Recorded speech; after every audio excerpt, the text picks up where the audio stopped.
Hey, what's up, ladies and gentlemen? Biki here with the Untitled Game Show, back once again with more video game news, reaction, and discussion. Let's talk about Microsoft E3 2015 press conference, my reactions.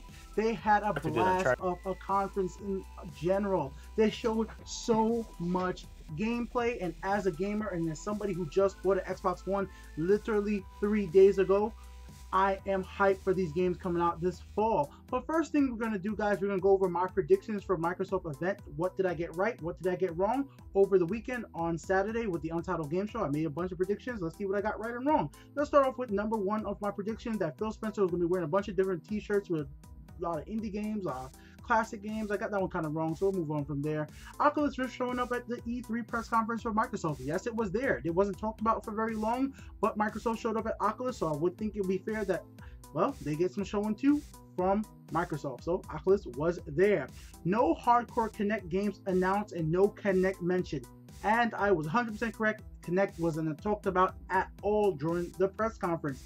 TV will be returning to Xbox in some form. I was wrong about this. I thought they were going to talk about the movies and TV shows related to Halo, and they didn't say absolutely nothing about that. So TV is not coming back at all. Rare coming out with a new IP and not doing a Banjo-Kazooie or Perfect Dark game. I was kind of correct here. Rare is coming out with a new IP, Sea of Treasures, which looks kind of cool. Trailers will be in the description, so you go check it out. And they are coming out with a collection with Banjo-Kazooie and Perfect Dark, but it's not a new game in the franchise, so I was kind of wrong there, but kind of right at the same time. So Rare definitely got the new IP. Doesn't have a new Banjo, doesn't have a new Perfect Dark, but getting them all bundled together. I was right on this next prediction right here. No price drops, no smaller system announced. But I was wrong on the part where I said that we're going to have more colors and more bundles. I thought they were going to announce something with hardware via bundles or colors, but none of that was announced. They really didn't talk about any hardware whatsoever. Let's move on from there. Titanfall 2 showing up with a trailer or a logo. I was kind of right there. Titanfall 2 is coming out next year, so Titanfall 2 should show up in some way at the press conference. Next up, I did make a prediction about Microsoft targeting the Japanese market with some type of game like Scalebound. I was wrong. They didn't even talk about Scalebound or that other game that they had to put on hold from that studio that they basically shut down. So yeah, nothing for the Japanese market focused at all. I was completely incorrect about that. I thought they were going to show a lot about something to get reinvigorized for the Japanese market or even the Asian market, but they seem like they kind of gave up right there, guys, at least from E3. Maybe they'll come back. Tokyo Game Show? Will Microsoft will show up at Tokyo Game Show? I'm not too sure. Moving on from there. Fable Legend. Can't speak right now. I'm so hyped. Now, I've been up literally over 24 hours covering everything E3. Playlist in the description. Alright, let's continue, guys. Fable Legends makes a splash. I did say it would make a splash, and I was 100% right. A lot of information about Fable Legends. It looked really cool. I actually can't wait to play this game either on Windows 10 or on Xbox One. It's going to be free to play on either one. And I'm going to have it downloaded on both. Moving on from there, well, they're going to look at some awesome indie games. That's what I said, and they showed a whole lot of awesome indie games. A lot of them are available very soon. Unfortunately, I was wrong. None of those were available literally today. Like, hey, you could go download this indie game right now on Xbox Live. I really didn't notice that happening at the event. I thought they were going to talk about Xbox and DirectX 12. I was incorrect on that. They didn't really say anything about DirectX 12 and Xbox. They did say about Windows 10 and Xbox, but they didn't mention DirectX 12 specifically. I was hoping to hear more about that, guys.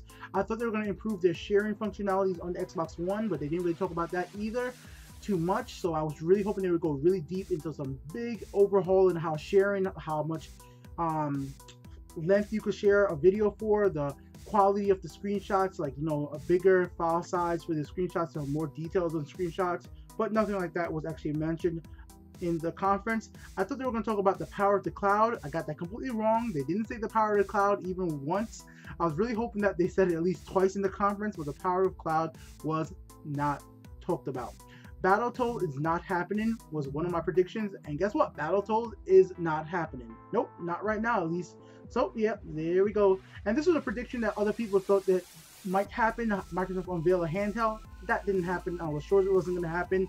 And there was one more thing I said that will show up, HoloLens, and HoloLens got a big showing at the event via Minecraft, and I was truthfully impressed. I'm like, wow, that is kind of pretty cool. Maybe Minecraft wouldn't be the game that I would pick to play with it, but I could love to play with something like that with a card game where I see my cards come to life, play some Gwent, play some Yu-Gi-Oh! play some strip poker, play something like that, and I think it'll be absolutely fun to do. And my last prediction was that Red Dead Redemption will be the first game shown off at the E3 press conference from Microsoft. Obviously, I was wrong right there, but that was just a dream prediction. I would have loved if Red Dead Redemption was shown off at the press conference, because I would be like, oh, it's coming, it's coming, Red Dead 2, yes, we're going to be playing John Marston's son most likely. I can't wait for it to happen. Of course, what else happened at the F conference, guys? They had Halo Guardian. That looked absolutely awesome. They had a big showing of multiplayer and single player. I have both the trailers in the description. Rise of the Tomb Raider, awesome showing of that. I didn't upload the video of that yet, but I'll have that later on for you guys. Forza Motorsport 6, I recorded the trailer and I have everything for that. I didn't upload that yet. Gears of War Collection and Gears of War 4, information on the channel in the description. Crackdown, no Crackdown. Not kind of. I mean, unless I turned away and missed it, I didn't see no big gameplay reveal for Crackdown. I was kind of really surprised by that. Quantum Break, really? No Quantum Break. Maybe these things are going to be showing up at Gamescom, but I was really surprised by that. Yeah, I really actually kind of speechless on that. No Crackdown really was shown off bigly right there. But overall, guys, let's talk about the press conference itself instead of my predictions of it. I thoroughly enjoyed the press conference. They did a focus that I love when Microsoft does this. They shut the hell up about hardware in a sense, except for HoloLens, and they just go straight on to games. It was exclusive after exclusive after exclusive, and many of the games they actually announced made me excited to be actually a new Xbox One owner. I still feel like Sony is going to beat them.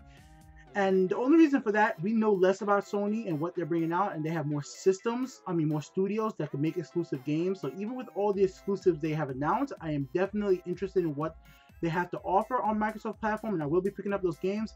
But the games that I usually play, I think Sony is going to have more of the exclusive type of games for their platform. Third-party support was definitely showing well at Microsoft though, so if you only have an Xbox One and you don't have all the systems, then you'll be perfectly happy with your Xbox One, because there are a lot of great titles coming out for the Xbox One over the next few months. Everything really starts flowing out starting in September, and I'm going to be picking up basically all the big games to show you guys on the channel my live reactions like I always do. Alright guys? So, yep, that's been my quick reactions to E3 2015 from Microsoft. It was an absolutely great event. I think Microsoft did it excellent. I think that Nintendo did a great job as well, and I think that Bethesda was the best so far. I think nobody's going to beat Bethesda, because every single game that Bethesda showed off, even included a card downloadable game for Elder Scrolls, I want to buy. So Bethesda is the one that's going to make the most money from me, because of the fact that they literally, every game they're making, I want. Every single one of them. I even downloaded Fallout Shelter. I played some of that on the channel earlier today on iOS, and that game is absolutely awesome. Download and play Fallout Shelter, or check out the gameplay in the description. Alright guys, I'll be back with more video game news, reaction, discussion right after EA's press conference real soon. See you then, guys.